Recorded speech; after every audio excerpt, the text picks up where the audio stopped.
Note: the following video depicts a specific configuration of the notebook. The same removal and replacement procedures apply to all configurations of the notebook. Before you begin, remove the base enclosure, battery,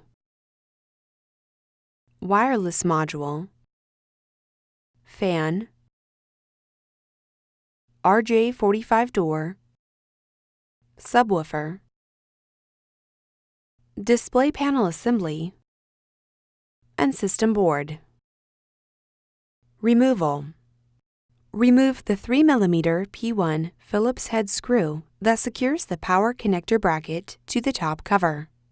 Remove the tab on the power connector bracket from the notch in the top cover. Remove the power connector from its position on the top cover and remove.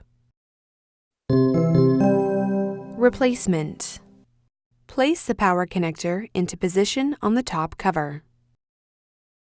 Toe the tab on the power connector bracket into the notch on the top cover and lower it into position on the power connector. Replace the 3mm P1 Phillips-head screw that secures the power connector bracket to the top cover.